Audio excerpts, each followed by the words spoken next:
All right, second episode of Monday Night Raw on Netflix. Now, you guys know me. I don't normally do Raw reviews. I don't. But due to the fact of how different Raw is now compared to it was on USA, I have to at least attempt to try and do some Raw reviews. But I'm going to say this, they're going to be later than normal because I like to review it more than once. I will see it and then I'll check a replay of certain things that I want to talk about. And that's how it's going to be. I may not do a full review of Raw, but I am going to do I'll tell you generally what I thought about the show and what was really memorable about it. Unlike everybody else is going to do blow by blow. That's how they get that. That's just not me. I'm not a blow by blow guy. Just in case this is the first time you're watching me. Hiya. I will tell you how the show was, if the matches were generally good, and something memorable.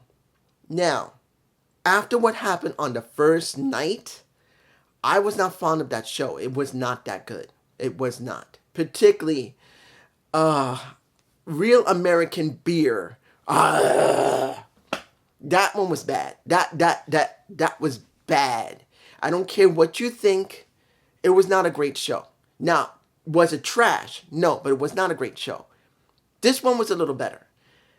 I will tell you this. The opening with Seth, Drew, and CM Punk. It was good to set up Royal Rumble. And that's what this was all about. I think this show was more about setting up Royal Rumble than anything else. And that's not that bad. And it did have one appearance of a new member of the roster, which we'll talk about in a minute. But I will say this was a good show trying to build into Royal Rumble. First match. Well, I shouldn't jump that fast. What did I think about what Punk said? It wasn't bad. What did I think about Drew said? Saying that this is a foolish thing. You're doing the same thing as before. And you think we're talking about Punk, but we're actually talking about Seth Rollins. Seth is getting angry because he can't stand it. He lost to CM Punk because this was the worst day of his life on that show. And the only way to make Punk suffer, again, is to go in Royal Rumble, win Royal Rumble, and take it from him. Unlike Punk, who's going to go in there because he wants to be in the spot again, which he never got his chance to be in the spot of WrestleMania. This is a chance he's been wanting. And then Drew, who's upset that both these idiots don't understand this is not about Punk being the cancer that it is, and Seth being a total blithering idiot, that he can't see that he's acting no better than Punk. This is still about the bloodline getting reformed and going back to the way it was. So Drew is not going to join, and he's going to be in Royal Rumble too. That's what we get. Now, first match. Penta versus let me give it to you like this. We've always known for the last several months that Penta is already dealing with WWE. The person that can't stop dealing with AEW is his brother Phoenix. He's basically stuck until his contract is done. He's not on TV, and we know he's not hurt. He's just stuck at home like a Ricky Starks, doing nothing until the contracts expire or until Tony decides he's going to use them. Counting if they're going to want to be used because they've been stuck at home all this time because either they know that someone else is going and Tony is not happy about it. That's the truth. That's what we know. That's what we got. But now seeing Penta working with Chad Gable, which wasn't a bad match. It was a good match. And in the end, in San Jose, California, we get Penta talking. Now, this is something we didn't expect. I don't believe Penta could talk English very well in TNA. That's the reason why he did the vid packs where there was basically subtext right there. Or not subtext, subtitle, my mistake. I'm thinking about something else. In subtitle. Then when he went to AEW, he didn't talk at all. Not one bit. It was more Phoenix who spoke. In this situation, after he beat a Chad Gable, and after Chad got his arm snapped, which was good to see that he's brought it back. Not that he never took it away, but he didn't use it often. We see Penta talking some English, which is good. It'll show that he really took this seriously. If he never spoke English, he decided, I'm going to learn some English. No matter if WWE told him he had to or he wanted to, he's speaking some English. Also spoke some Spanish, which is fine too. I don't know what he said because I don't speak Spanish. But it doesn't really matter. He knows how to speak English enough to probably do promos, and he probably will improve. But he also knows how to speak Spanish, which is fine as well. We've been getting that from Ray, English and Spanish. We've been getting it from Dragon Lee. We got that from Carlito whenever he wants to do it. And also Dominic. And now we get it from Penta, which I'm fine with. And it's all right to see. He spoke very well in English, and I'm not sure what he said in Spanish, which was probably about how he's happy to be here, how he's going to prove to everybody that Mexican wrestlers are great. I'm sure that was it. No problem with that. And now it's no longer just the era of WWE Netflix. It is now the era of Penta, which I will be interested in seeing how they're going to book him going forward. It is very interesting to see. Next match, Sheamus versus Luther Kaiser with a Braun Breaker by ringside. Not ringside, but mainly with the fans. Let me give it to you like this. This match had to happen one more time because I don't know if they really finished it. Now, mind you, I wish they hadn't continued with Kaiser and Sheamus, but they probably thought it's better to finish it off now and let Sheamus go after Braun again so he can have that one more shot at trying to get that title because Braun is currently the IC champion. And since Sheamus has never held the IC title, it is still a question, can he win it? So after the match is over, they both got into each other's grill, and basically Sheamus got shoved back and they're ready to start fighting. So that means that storyline has reignited again. But I'm going to say this. Luther Kaiser and Sheamus was dragged out a little too long for me personally. It was a good feud, but it felt like it just got dragged out. Now when it comes to him and Braun, there's only one thing I need to see. Sheamus needs to win that IC title. It doesn't make a difference if you think he doesn't deserve it. At this point, what are you doing? We can't keep using the same people over and over again, which we have been doing on Raw. And mostly on SmackDown as well. I'm like, you better give Sheamus that damn title. Just give it to him. Book him well. And then if he's got to lose it at Elimination Chamber or WrestleMania for that matter, you give him a payout that he deserves. After he's been in the company for so long, build him into WrestleMania and give him something he deserves. And I truly believe he's earned it at this point. Next, Lyra Valkyria versus Dakota Kai for the inaugural... Let me give it to you like this. Did I like the Vid Pack? Yes, I did. Did I like how it was booked? Yes, I did. The wrestling itself was very good. Not saying it didn't have maybe a couple of botches, but it was still good. Seeing the Vid Pack with Dakota Kai and Lyra Valkyria, I am not a big Lyra Valkyria fan. I still felt like her character just didn't fit her, and I still feel that way. Still, when she came out with the feathers as a mythical bird, to me, I feel like she should have gone away from that. She didn't need to go back to it. It just didn't feel like it needed to be done. When it came between the two, who did I actually want to see win? To be honest, I think Dakota. She's been there longer. She's gone through a lot, and I felt like it would be alright if she had won it. It wouldn't hurt Lyra. She could have won it later. But if Lyra won it as well, if she had won it, it would be alright. But I'm curious what they're going to do with Dakota next, because I believe this is the best chance for her to really be pushed by herself and letting Io Shirai, not saying Sky, to be her manager for a little while, because that's what she did with Damage Control and everybody else. But in the end, it was Lyra winning. And now the question is two. One, where did it go with Dakota? Because now that she's lost, is she going to feud with, I hope not, but Io Shirai? Or, and this is the opposite thing, is she going to have her first feud with Lyra Valkyria, because she can't just let it go that way, even though she was very friendly and held her arm up and everything. The second thing, what do they do with Lyra Valkyria, whose storyline is not very good? There's nothing there. And her character, like I said, I'm not fond of a character, and she doesn't really feel important. She doesn't. I'm not against her. It's just they haven't really booked her to feel important. Yes, she's an Irish female wrestler, no better than Becky. But Becky managed to take a horrible situation, which was Nia breaking her nose, bleeding over the place, and turn that into something. And there's nothing there for Lyra to be able to build like Becky did. So that's a major issue for me. If they don't give her something to really sink her teeth into, I don't know what they're going to do with her. Now, next, let's talk about, and I got to say this now, my favorite segment of the show. Luke.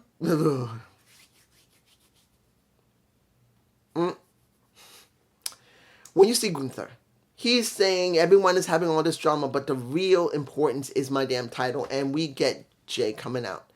And he says it very clearly. And this is where it gets interesting.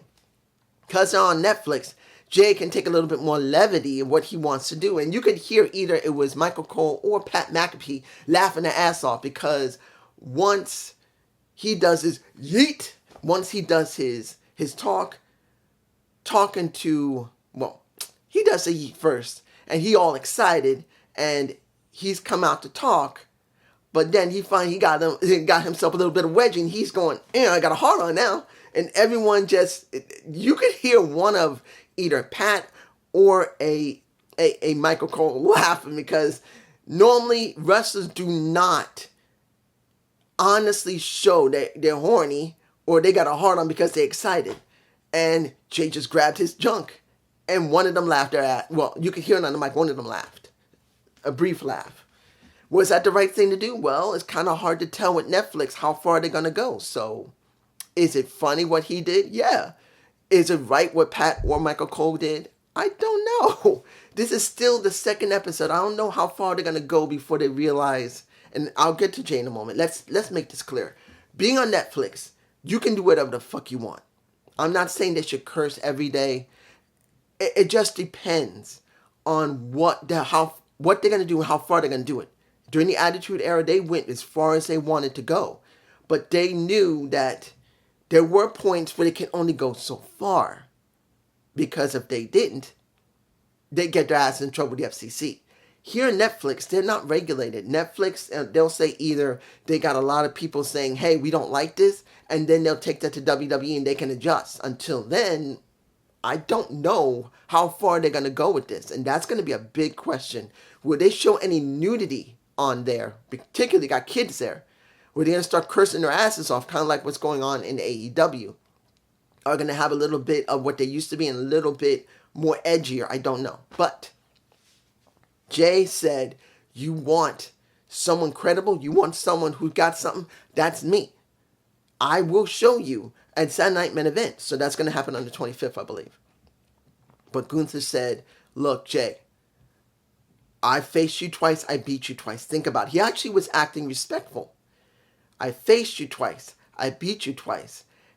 And we can go again. But think about this being a championship. You're really good. You're entertaining. And I respect you. But what it's going to come down to is I'm going to show people what you really are. And that's a talented tag team wrestler. He wasn't being disrespectful. He's saying, if you want to have the match at Saturday Night Main Event, I'm cool with it. But if you want this as a championship, think about it first. Because when that bell goes off, I'm going to prove how different we both are, that I'm here and you're there. That's just the deal. So he walks away. But Jay stays in the ring and he says that, you know what? G, you're right. Everything you said. And he's telling people, stop. Don't do the eat. Stop. And he says, you're right. Every word you said is right. But don't think I don't have the guts to do what I got to do. I left my family. I left it all behind. And I came here and people said, you shouldn't be here. You can't be here. You can't be in the main event. But I've proven I have earned what I got here. So I earned the right to go up against you. And I earned the right to be called main event. And I will prove to you in your ass when I make you respect me as the next champion. And if I like it, say yeet, which I felt was good. And it keeps going. But what I've been saying for a long time, I don't know if anybody else has talked about Jay as I have. Like when it came to Naomi years ago, I told people Naomi Knight was going to be something. And what has she done? She's been great until she decided to come back. And now she's a tag champion that probably will turn heel because they don't got nothing else for her. But when you see Jay, I said it 4 years ago when Jimmy got hurt and he couldn't work because of it. I think it was his ACL, pretty torn up ACL. I said when he was showing it, I felt that he could be something. When Jimmy came back and they started the storyline with Jay going the direction he did, I told everybody, I still think it. He can be the TTO, the True Tribal Chief. No, TTC, the True Tribal Chief. I'm sorry, I can't spell either. I'm dyslexic. I still believe if they went the direction of Jay becoming the next tribal chief, which he was supposed to be, it could get over. It could work. And then he can end the storyline itself. He was there with I know I'm dragging this, but I want to make it clear. The storyline with the bloodline has been dragged out for a very, very long time. It is nearing 5 years and going to go to 5.5 at this point. The way they're going, I don't see them stopping it because they still could have The Rock dealing with a Roman Reigns. Hell, you could have The Rock dealing with Jey Uso for that matter. If he's going to still wrestle on and off, let him deal with Jey. If Jey becomes the next tribal chief, you can have The Rock put him over. And he could become the official tribal chief that is over Roman Reigns and then the high chief of The Rock. And then he can end the bloodline storyline and only be about him. Because the bloodline storyline is all WWE has. Well, TKO, you know what I mean. But only thing WWE has is that damn bloodline. Everything rolls around it. Look, what happened with Seth? He saw Sammy. Sammy said, I saw what happened to you. If you want to talk, we can. He says, yeah. But what do you think you're doing with your boys now? Your boys have come back together. Are you going to help Roman Reigns win all the way up to WrestleMania? Tell me that doesn't mean something. Tell me that the bloodline storyline is all they got. And then people are going to say, dude, you're just doing this because you're jealous and AEW or TNA is not working. No, I'm being honest here. What other major storylines do they have? Tell me. Doesn't matter if it's NXT, Raw, or SmackDown. It's the bloodline. Cody doesn't mean it's much more than Roman. Roman is more important. Hell, The Rock coming back. People are wondering when he's going to be dealing with Roman. Or Cody for that matter. And a lot of people got mad at The Rock for dealing with Cody. But you see my point. Next. Rhea Ripley comes out. She upset. Boom. She became upset once a Nia Jax came out. Because she was happy she got her title back. But then Nia comes out. And now supposedly she's going to be possibly finalizing her turn from SmackDown to Raw. Which is fine. But then when everything is said and done and she sees a Bayley outside in the fans, because hell, San Jose is Bayley's hometown. And we got the Bayley in the ring facing a little bit of Nia dead in her face. Say, you got a problem with San Jose? This is my home. You have a problem? Say it to my face after getting pie face, then getting headbutted, and that was Rhea. Well, technically, you got a shove, then you got one headbutt to the chest right here, and then you got someone who did a full headbutt to the other. Then we got them beating the crap out of each other. Now, it was nice to see a SmackDown wrestler there who's there because this is hometown. Fine. And particularly, before we finish with this, anybody who is in California who is watching this, because I didn't say this in the beginning of the video, I should have. Guys, girls, whoever you are, please, I hope you're all right. Be careful. Take care of yourselves. I know that fire is bad, and particularly the winds are going to be picking up soon. I know it doesn't need to be stated, but please be careful. I don't want to see nobody hurt. Take care of yourselves. But, I said that, it was all right to see. Probably Nia will be back next week, and she will possibly be official, which there's no problem with that. What did I feel about the last match? Damian Priest versus a Finn Balor. It was alright. Seeing Judgment Day beforehand, I know I could say something about The Miz and about Karrion Kross. I'm not doing that. I don't want to say anything about it. Other than, yes, I did see the Sammy match with a Miz. I didn't expect him to win The Miz. What are they doing with The Miz? He's working with Karrion Kross, and they were working with the Wyatt Six, and Wyatt Six is down SmackDown. I don't really care, sadly. I like The Miz, and I don't hate Karrion Kross, but the story sucks. I'd rather see Karrion Kross leave WWE, go to AEW, go back to TNA. It doesn't matter. What are they doing with him? But this is the most I'm going to say. But the match, well, seeing that Finn had to have some help to try and win was all right. But in the end, I knew Judgment Day were going to lose along with Finn. So Finn lost. Damian Priest made it very clear on his last end of days, I'm my brother's keeper. He destroyed him. I believe he said it at that. But in the end, Damian wins. But the question now is, what are they going to do with Finn? What are they going to do with Damian Priest? Hell, how is Finn and a McDonough going to be dealing with the War Raiders, who did also come out trying to help? How are they going to book them? Or is it just going to be passing? I don't know. Only thing I do know is this. I'm like, I want more out of Raw. This was a bit better than last week, particularly Real American Beer. Yeah! Boo! Had to say it that way. And that was not meant to be joking on Hulk Hogan. That is what they did. He pulled his shirt, they were booing him. Unlike probably JD was going to make fun of it and Alex, I'm just showing you what they did. There were people just openly booing him as he was tearing his shirt while he was holding on to the mic, barely. Well, the guy did have, 10 back surgeries? I'm not surprised he's having problems holding on to a mic. But this is how I felt. This show was better than last week. Last week was not good, but it wasn't trash either. This one was a bit better, but it's obvious that they're going to have to figure out how they want to book this. Because it looks like they're booking 3 hours now. So it's going to be SmackDown 3 hours, and now Raw is going to be on 3 hours. They better figure out how they want to book and make people feel important. But with only one storyline they're sticking with that is important to them.